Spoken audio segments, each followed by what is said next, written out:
last in a three-part series about how companies can regain people's trust. And today we're looking at how corporate social responsibility, or CSR, can be a means for building trust if it's done the right way. CSR is about the expectation that companies act in a manner that benefits society. And it has become quite fashionable these days. 90% of companies on the S&P 500 index published CSR reports in 2019. But in order to make a good CSR report, you have to actually do CSR in a meaningful way.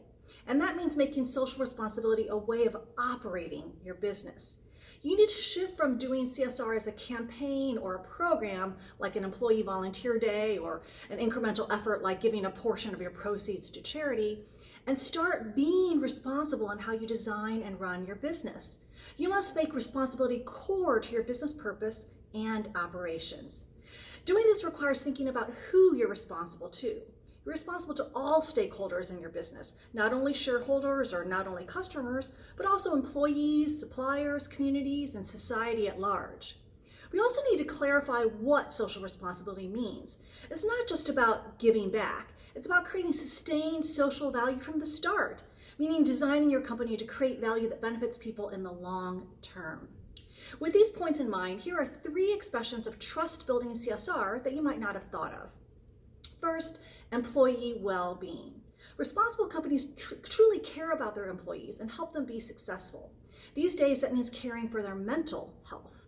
For example, Starbucks has been a leader in offering benefits that empower its employees, including college tuition reimbursement and stock options. But during the pandemic, Starbucks realized that its employees needed mental health care benefits as well. So it started covering the cost of sessions with mental health therapists and giving unlimited access to self-care apps. Another way to be socially responsible is in customer data and privacy.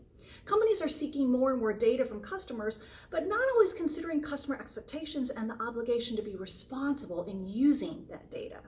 So MasterCard has undertaken what it calls a data responsibility imperative, a framework for collecting and managing data responsibly.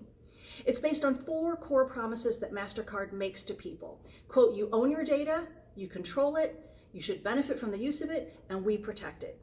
MasterCard implements these principles in the AI machine learning and algorithms it develops to process and analyze data, as well as its work on vaccine passports.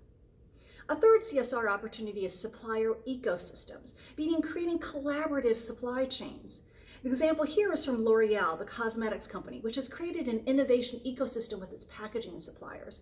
It hosts an annual event called Cherry Pack, where L'Oreal shares with suppliers customer insights, company goals, and innovation priorities, and then it invites the suppliers to develop and present new packaging solutions that align with them. The forum not only accelerates the development of new products that improve the customer experience, it also improves efficiency while reducing waste of products, time, and resources for L'Oreal and its suppliers. And most importantly, it creates a trust-based forum among all parties. And that brings us back to the point of CSR, trust.